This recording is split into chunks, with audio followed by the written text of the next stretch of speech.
demuestra de que las grandes épocas en la historia del arte fueron aquellas en las que la gente se rodeó sin ninguna conciencia estética y sin nada parecido a nuestro concepto de arte, de configuraciones cuya función religiosa o profana en la vida era comprensible para todos y que nadie disfrutaba de manera puramente estética. Es decir, él se da cuenta de que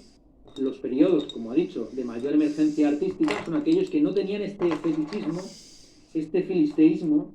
este gusto hipócrita por la cultura como objeto de formación o como aquello que, ante lo cual el público debe ponerse de rodillas en el arrobamiento místico ante la producción de un artista genial. Lo que está claro es que en el siglo XIX se crea un imperativo estético en el que uno debe educarse para ser él mismo un esteta, para que su vida sea una obra de arte. La culminación de ese proceso de estetización es evidentemente el simbolismo, el decadentismo de finales del siglo XIX. Ahí la propia vida se convierte en un autosímbolo. El paradigma a este respecto es Oscar Wilde, ¿no? Metáfora, por supuesto, del retrato de Dorian Gray, y su propia idea del dandy como un individuo que ha artistizado su vida y que en todas sus conductas y en todos sus desenvolvimientos cotidianos pues tiene una actitud artística respecto de lo que hace y dice. Volvemos otra vez, curiosamente, al modelo de las vidas de Vasari o de Diógenes Laercio, a saber, el artista como un ser estrafalario que lo único que hace es entregar un montón de anécdotas y de dichos más o menos inteligentes o afilados a la historia, convirtiendo su propia vida en un objeto artístico. El arte se entiende como un enriquecimiento, es una vivencia que tiene sus propias leyes, que no se somete a ninguna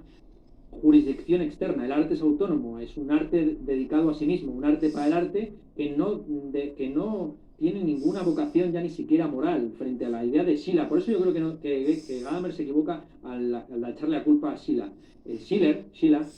Friedrich Schiller, no tiene la culpa de esta autonomización de la idea de genio, porque él sigue concibiendo el arte como un apéndice, como una apoyatura de la moral. Sin embargo, a partir de Goethe en adelante, se va a entender esta idea fáustica del artista como alguien que crea ya sin obedecer a ningún tipo de moralidad pública ni nada por el estilo. El arte se entiende ya como un sacerdocio, como una religión en sí misma, que reclama su propio estado estético, una sociedad cultural interesada por el arte en tanto que arte. Así se crea una dualidad entre la prosa, la vida y la poesía y el arte, siendo la formación, la Bildung, lo que permite transitar de un lado a otro. Lo importante ya no es la obra de arte, sino la distinción estética, es decir, el refinamiento que da al lector o al espectador el ser poseedor de unas determinadas obras de arte. Entonces, cuando surge el concepto moderno de coleccionista, donde surgen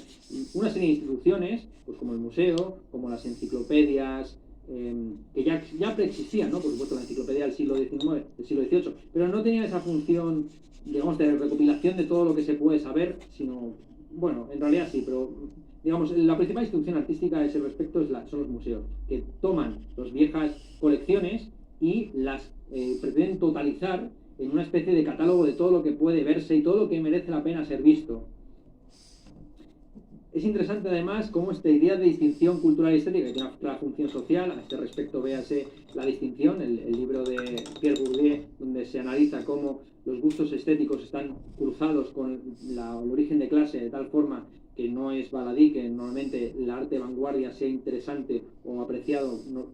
principalmente o tradicionalmente por las clases altas, porque este arte de vanguardia suele convertirse en un bien de consumo y de especulación prácticamente financiera, de tal forma que esas obras de arte que en principio son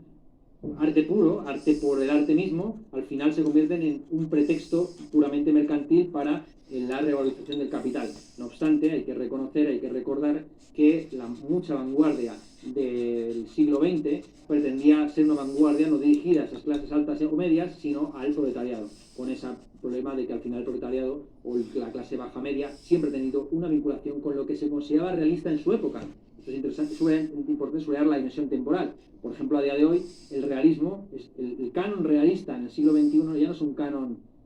decimonónico o balzaquiano, sino que es un canon, bueno, en realidad sí, porque las obras de arte de bestsellers tipo P.R. Berti y demás siguen